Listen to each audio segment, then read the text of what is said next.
Hey, welcome back to Fly Tying with Fur. Today we're going to be tying the modified Chuck Caddis. And you're going to need some possum dubbing, raccoon fur, a size 10 nymph hook, tan thread, and brown and grizzly hackle. So I'm going to put my size 10 nymph hook into my vise. Now I further modified the Chuck Caddis by removing the use of the woodchuck fur for the wing and replacing it instead with raccoon fur. So I'm going to take my tan thread and wrap a nice thread body over the shank of the hook, starting at the eye and the whole way back over the bend of the hook. And of course my wraps take a little bit longer than expected, so we're going to speed that part up a little bit.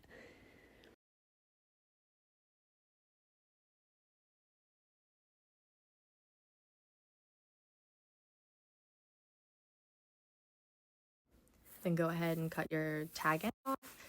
Then the first thing we're going to do is make a wonderful dubbing body for our Chuck Caddis. So I'm using the Wopsy Awesome Possum dubbing, and for this body it calls for two different color dubbings to be mixed together. So I'm going to pick the dark brown as well as this lighter brown and mix them together. I think that it matches the picture that I'm going off of pretty well for this fly. So I'm going to take a little clump of each color, and as you can tell, I'm not a professional at mixing dubbing colors, and I'm not sure quite why I thought that would work doing it the way I'm doing it now, but it did not work. But this method, the tearing it apart and kind of mixing it together, worked much better. And then eventually I just decided to take a little piece of each and dub them on the thread together. So we're going to make a pretty good dubbing noodle here for our Chuck Caddis body. We've got to start over the bend of the hook with our dubbing body to make sure that the body gets a nice taper, since this is a little bit of a shorter shanked hook. And this process also takes me a little while, so I'm probably going to speed this up too.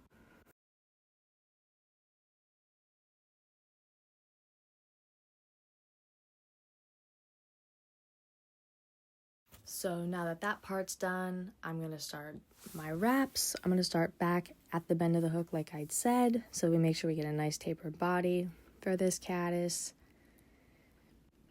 And just trying to do nice even wraps and not do what I just did. Sometimes I regret dubbing such a long noodle to work with, but to me it's a little bit easier to do it all in one shot.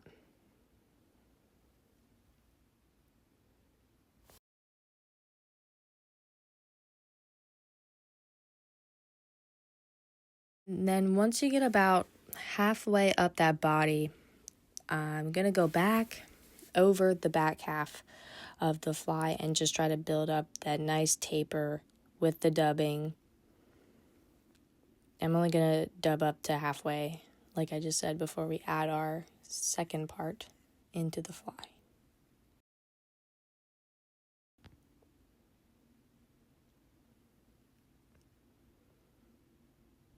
And I'm just going to add a little bit more dubbing to this because I'm not quite sure it's to my liking. So I'm going to use up the rest of what I've got out to make it build up nice to what will be the start of our wing, so that the midsection of the body will look even.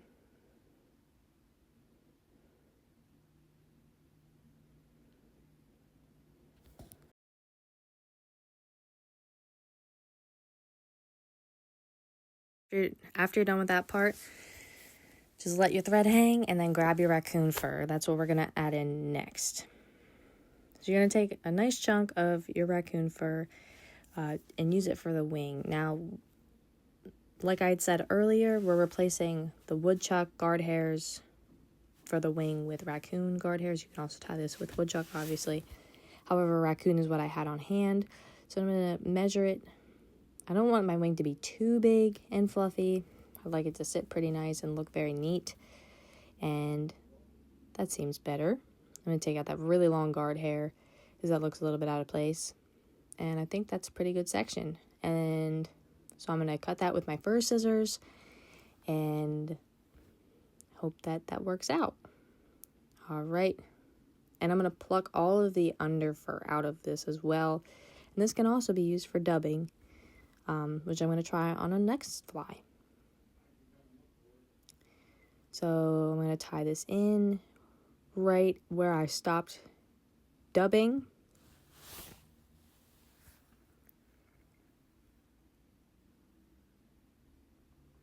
A couple loose wraps until I see where I'd like to have it sit on the fly, and then as soon as I'm happy with it, then put down a couple tighter wraps to secure it in place.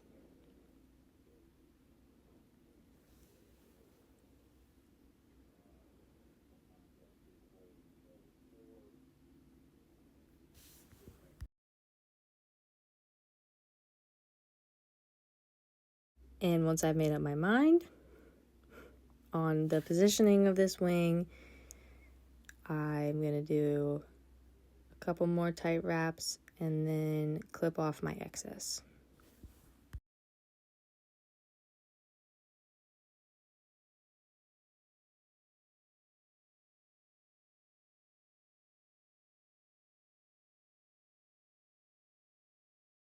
So now that our wing is in, I'm going to just make sure it's secure and it's going to sit where I want it to. And then we're going to go back in with the same dubbing mixture that we took before, the lighter brown and the darker brown, and make another dubbing noodle to dub the rest of the body. All right, now that that's done, we're going to continue dubbing right up against that wing, wrapping to make sure that it's pretty even with the rest of the body in the midsection. And you may have to unwrap just a little bit if you wrap too close or it gets too big.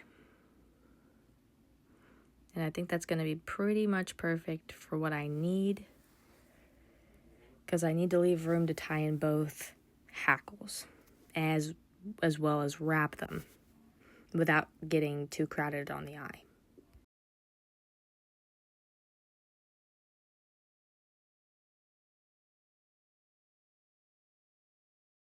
So our next step is to tie in our hackle. I've got this really nice half brown and half grizzly hackle here to use. And I'm going to pick one feather from each of the colors and tie them in. Now this is where your hackle measuring skills come in. I just take them and see if I think they look too big, I'm not going to block them.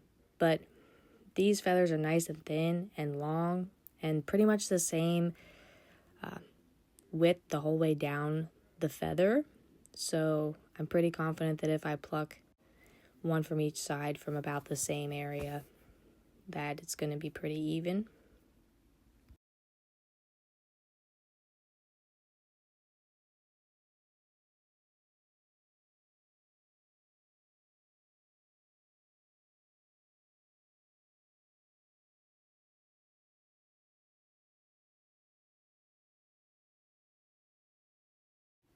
So now that I've got both of my feathers, I'm going to pluck off all of the little fuzzies at the bottom of both feathers, and then I'm going to tie each feather in, one feather in on each side of the shank of the hook. I'm going to tie one in on the back and then one in on the front closest to me. But first I'm going to shorten up my thread, just because that makes the tie-in process a little bit easier. And then I'm going to tie these in on the side of my fly. So the brown one is getting tied in the front.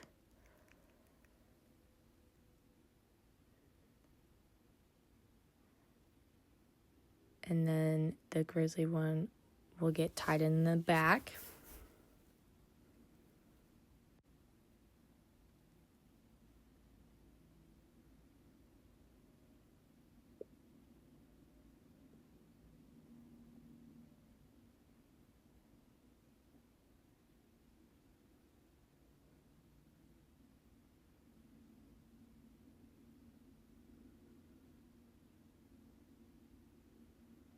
As you can see, I was just messing around there to make sure that it was the right size.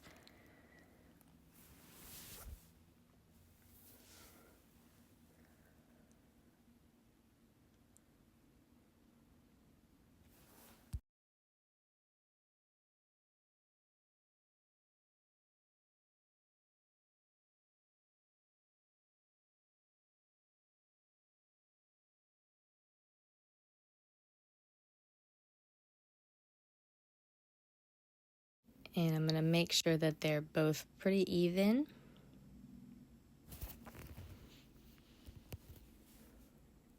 And clip off the excess, making sure not to cut my thread. Laying down some more tight wraps just to keep those hackle feathers in place, and moving my thread to the eye of the hook, or almost there.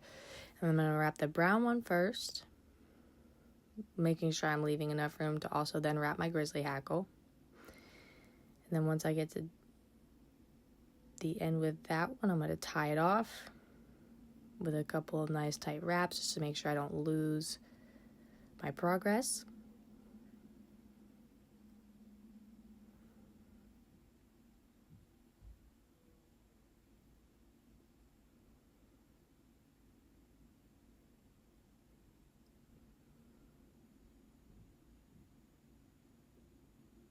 And you can never have too many tight wraps,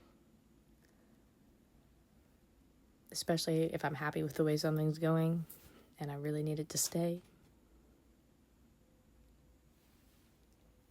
And then it's time to wrap the grizzly feather.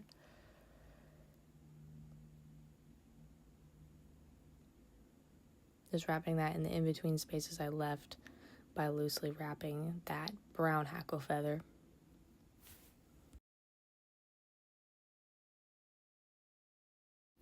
And then since my thread is still at the end of the hook, I'm going to tie the grizzly feather off while pulling the hackle back to make sure I'm not trapping any of those feathers forward, or as few as I can. And then I'm going to do some fluffing, some good housekeeping here, and trim this excess off. Being very careful not to cut my thread.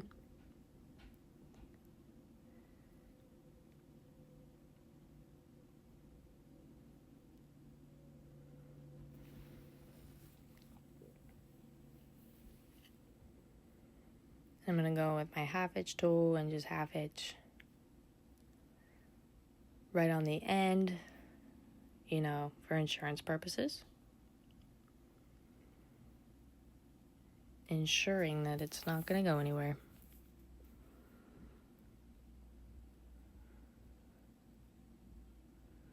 And you can never fluff too much. Actually, maybe you can, but not here. I'm just doing a little bit of trimming of any excess that I've got, and pulling those hackle feathers back so they're not sitting too far forward over the eye of my hook.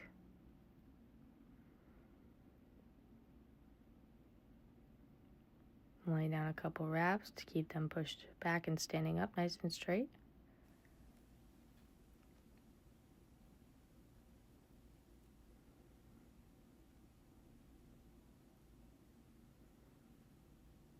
Some good fluffing.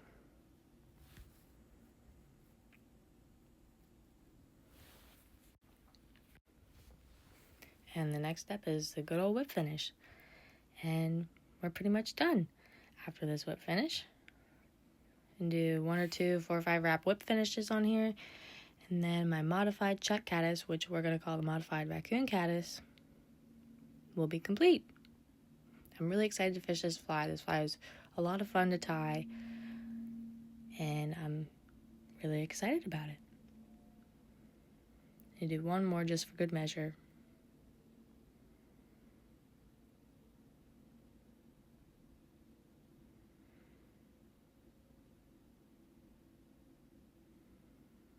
Struggle busting just a little bit with that one.